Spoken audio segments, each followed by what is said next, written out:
Now, Dutch investigators leading the official inquiry into the downing of a passenger jet over East Ukraine last year have found parts of a surface-to-air missile system at the crash site. Sections of the Western media immediately used the finding to pin the blame on Moscow, saying the parts belong to a Russian missile. Well, Ron Koster joins me now in the studio to talk more about this. So, Ramon, what are your thoughts on these revelations, especially how media picked up on this story? I mean, are there any grounds for that? Well, I can say right now, this is completely groundless, all the accusations in the mainstream media, and they have absolutely nothing to do with the report in the joint investigative team who are investigating the downing of the MH17. So mainstream media, such as Huffington Post, for example, they were quick to say that it was a Russian Buk missile, parts that were found there. Then BBC went and said it was Russian as well. However, the Dutch investigators and their report did not say anything of the kind whatsoever. They did say, however, that they found some parts that could possibly resemble a surface-to-air missile. And it's not too hard to say what the Dutch investigators actually said. Just go to their website. We can look at the excerpt right now, and you will find, that if you go that extra step, that you'll find what they actually said. We did go that extra step, and we also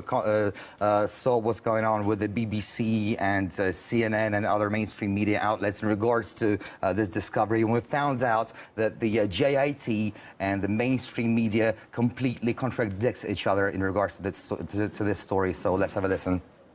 Criminal investigators in the Netherlands have said for the first time that they have found possible fragments of a Russian missile system where Malaysia Airlines flight MH17 was brought down in eastern Ukraine. They found bits of metal, essentially, which they believe could be part, possibly is the word they use, of a Russian Buk missile system. It's still under investigation, whether that are parts of a Buk missile system or not. It's too early to draw any conclusion at this moment.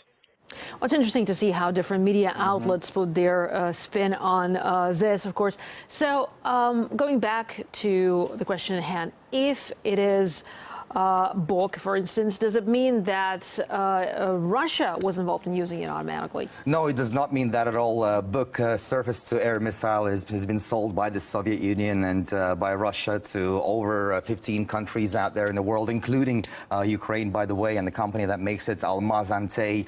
They had their own investigation in this regard, and they found out that if the Buk had been used in MH17, there would indeed be a different modification of the weapon that stopped that's been stopped from the production line over 16 years ago, so it's not used in the Russian army. However, other countries, including Ukraine, they're using that system, and Ukraine currently has at least 1,000 of those Buk missiles, the modification that's been produced in the Soviet Union earlier. So once again, it does not mean anything at all. Yeah, but nonetheless, Russia has continually been linked to the downing of MH17, hasn't it? Well, we started talking about sensationalist headlines from the very beginning today, and that's how it's been from the very beginning with the flight MH17.